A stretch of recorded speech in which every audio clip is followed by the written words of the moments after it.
29 வயதில் இனி நீ நடக்க முடியாது என்று டாக்டர்கள் சொன்னார்கள்.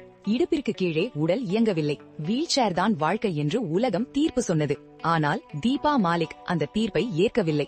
வலி இருந்தது, கண்ணீர் இருந்தது, இரக்கம் கலந்த பார்வைகள் இருந்தன. ஆனால் அவளிடம் ஒன்று மட்டும் இருந்தது, மன உறுதி. 40 வயதுக்கு பிறகு விளையாட்டை தொடங்கினாள். நீச்சல், கார் ரேஸ், பின்னர் ஷாட் புட். ஒவ்வொரு பயிற்சியும் போராட்டம், ஒவ்வொரு நாளும் சோதனை. ஆனால் அவள் நின்றதே இல்லை. 2016 ரியோ பாராலிம்பிக்ஸ் ஷாட் புட் மேடை. வீல் சேர் மீது அமர்ந்த ஒரு பெண். இந்தியாவின் முதல் பெண் பாராலிம்பிக் பதக்கம் வெள்ளி. அந்த தருணம் உலகுக்கு சொன்னது ஒன்றுதான், உடல் முடங்கலாம், ஆனால் மன உறுதி இல்லை. இன்று Deepa Malik motivational speaker, entrepreneur, author. அவளின் வாழ்க்கை நமக்கு சொல்லும் உண்மை, வீழ்ச்சி முடிவல்ல, எழுந்து நிற்பதே வெற்றி. நீ நினைப்பதை விட நீ அதிகம் வலிமையானவன். இந்த கதையை கேட்ட பிறகும் என்னால் முடியாது என்று நினைக்கிறீர்களா? நம்புங்கள், உங்கள் வாழ்க்கையிலும் ஒரு தீபா மாலிக் இருக்கிறார். அது நீங்கள்தான். இந்த கதை உங்களுக்கு ஒரு சிறிய நம்பிக்கையாவது தந்திருந்தால் இந்த வீடியோவுக்கு ஒரு ஹார்ட் கொடுங்கள். இன்னும் உண்மை வாழ்க்கை ஊக்க கதைகளுக்காக சப்ஸ்கிரைப் பண்ணி இந்த சேனலை ஆதரியுங்கள். மற்றும் உங்களுக்கு தேவையான ஒருவருடன் ஷேர் செய்யுங்கள்.